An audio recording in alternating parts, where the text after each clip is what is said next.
안녕하세요. 사연이 맛있다입니다.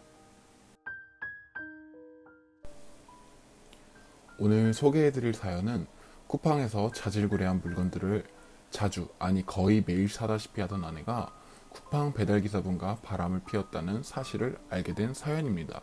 그럼 사연 시작하겠습니다. 재밌게 시청해주세요. 안녕하세요. 결혼 10년 차의 소중한 초등학생 딸 하나 두고 있는 40대 초반 남성입니다. 제 아내가 1년이라는 시간 동안 바람을 피웠습니다. 저희의 시작부터 말씀드리겠습니다. 저와 제 아내는 대학교 2학년 때 학교 선배의 소개팅으로 사랑을 시작하게 되었는데요. 처음 본 제 아내의 모습은 정말 수줍음 많은 천사 그 자체였습니다.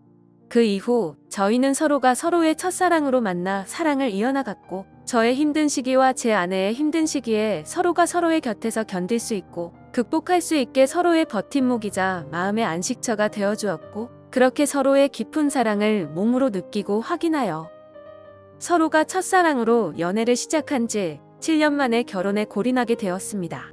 그 후 2년 만에 저희 부부에게 찾아와준 정말 소중한 선물인 딸아이를 갖게 되었습니다. 제 아내를 닮아서 그런지 정말 천사 같은 딸아이가 태어났고, 제 아내는 이후로 육아와 아이의 교육에 매진하겠다며 다니던 직장을 그만두었습니다. 제가 물류 쪽에서 사업을 하는데 그때 당시의 사정이 조금 괜찮아서 그렇게 결정을 했던 것 같았고, 저는 대학교 졸업하고부터 시작한 일이고 아내가 열정을 품고 좋아했던 일을 포기한 것이기 때문에 그런 아내를 응원했습니다. 그렇게 항상 행복하고 소중한 나날들을 보냈고, 일을 마치고 집에 들어가는 것이 행복한 저는 정말 세상을 다 가진 듯 행복했습니다. 그러나 가장 행복한 순간에 가장 불행한 순간이 찾아온다는 말이 이런 것인가요? 어느 날부터인가 제 아내가 인터넷 쇼핑을 정말 자주 하기 시작했습니다. 정말 자질구레한 물컵이나 휴지 같은, 원래는 주말마다 같이 장 보러 가서 구매했던 물건들을 말이죠. 저는 이때까지는 아무것도 몰랐습니다. 제가 항상 제 아내에게 그런 물건들은 주말에 같이 장 보러 가서 사자, 같이 장 보는 거 재미있잖아 라고 물어보면, 제 아내는 요즘 세상이 어떤 세상인데 얼마나 편하고 클릭 몇 번으로 집 앞까지 배달 오는 세상이야 여보, 우리 좀 젊게 살자 라고 말하곤 했습니다. 그런데 항상 제 아내는 집에 있으면서도 기사님 힘드시게 머리 10층까지 올라오시게 만들어라고 말하며 택배 기사분에게 전화가 오면 항상 경비실에 맡기곤 했습니다.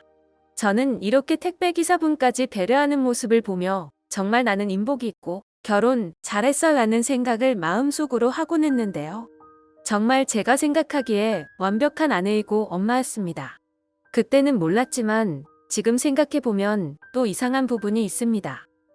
제 아내는 항상 외출 후에 집으로 돌아오면 답답하다고 화장도 바로 지우고 편한 옷으로 바로 갈아입는데, 어느 날부터는 그러지 않고 그냥 그대로 화장도 하고 외출복 상태로 있는 것입니다. 뭔가 조금 어색했지만 그냥 그런가 보다 하고, 왜 옷 안 갈아입어? 라고 물어볼 때면 아내는 항상 똑같은 말을 했습니다. 이따 택배와, 그 말의 의미를 지금은 알지만 그때 당시에는 아 그런가 보다 했었습니다. 그러고 아내는 또 다시 택배를 경비실로 찾으러 나갔다.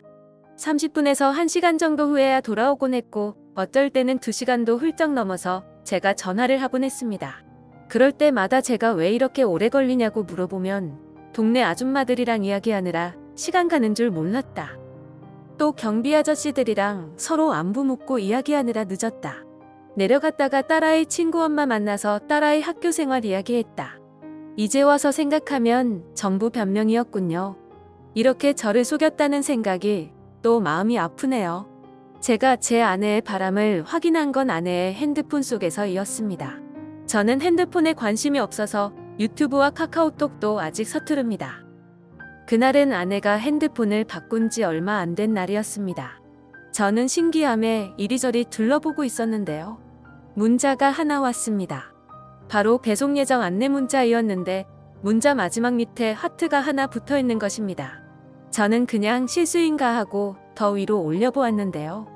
배송 예정 문자와 배송 완료 문자들 마지막에는 항상 개인적인 문자들이 있더군요.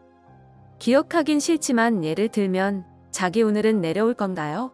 같은, 정말 하늘이 무너져 내리고 손발이 덜덜 떨리고 이런 일이 저에게 벌어진다는 것이 정말 받아들일 수가 없었습니다.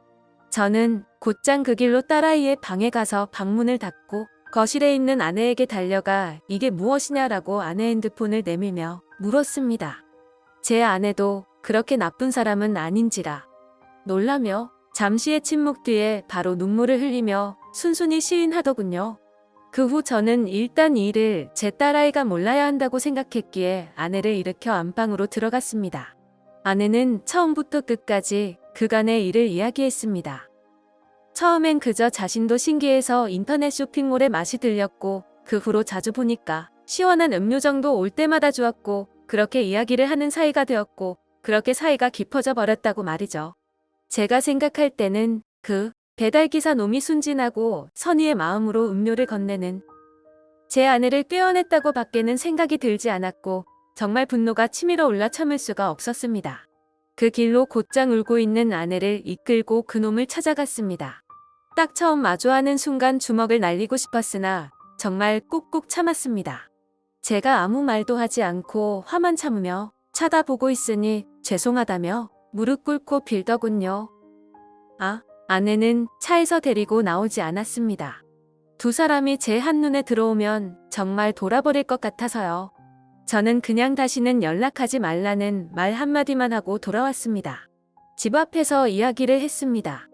아내가 말하길 정말 실수와 호기심에서 시작하게 되었고 저를 잃고 싶지 않아 항상 너무 무섭고 불안했지만 이미 너무 멀리 와버렸기 때문에 그만두지 못했다고. 그렇지만 제 마음이 이혼을 원하면 받아들이겠다고 말했습니다. 늦게 배운 도둑질이 날 새는 줄 모른다는 말이 이런 상황을 두고 하는 말일까요? 저는 아내를 먼저 집으로 올려보내고 이혼에 대해서 생각을 했습니다. 결혼하고 10년 동안 단 한 번도 생각해 본 적이 없고 정말 생소한 단어였습니다. 이혼을 생각하니 가장 먼저 제 딸아이가 생각났습니다. 이제 겨우 초등학생인데 결손가정에서 자라야 하는 제 딸아이. 그리고 저는 제 마음은 아직 제 아내를 좋아합니다. 연애 7년, 결혼 10년이라는 시간이 지났지만 아직 좋아하고 사랑합니다. 그 자리에서 바보 같지만 저는 제 가정을 지키기로 마음을 먹었고 아내에게 말했습니다. 내 마음이 이전과 똑같을 수는 없겠지만 나는 아직 너와 내 딸을 포기할 수가 없다. 라고 말이죠. 그러자 아내는 눈물을 흘리며 자신도 자기가 한 잘못은 앞으로 우리 가족에게 속죄하며 살겠다고 정말 너무 미안하다고 말했고 저는 제 아내도 여자이고 사람인데 제가 그동안 너무 무심하게 표현을 안 했나 싶기도 하고 제가 사업에 정신이 팔려 너무 소홀했단 생각도 들며 제가 항상 늦게 귀가를 할 때마다 잠들지 않고 홀로 기다렸을 아내를 생각하니 눈물이 흘렀습니다. 그 이후로 저도 제 부족한 부분을 채워나가며 더 열심히 살아가고 있습니다. 지금의 저는 모든 것을 용서했고 그전보다 지금의 아내를 더 사랑하고 있습니다. 여기까지 바보 같은 제 이야기를 들어주셔서 감사합니다. 정말 사연자분이 얼마나 마음이 아팠을지, 정말 한 사람의 마음을 짓밟는 행동은 하지 않았으면 좋겠네요. 그럼에도 불구하고 용서하신 사연자분의 마인드에 깊은 감동을 받았습니다. 앞으로의 일들을 축복하고 응원합니다. 이상으로 사연이 맛있다였습니다. 제 채널에서 더 많은 영상을 시청하시려면 구독과 좋아요, 알림 설정까지 해주시면 감사하겠습니다.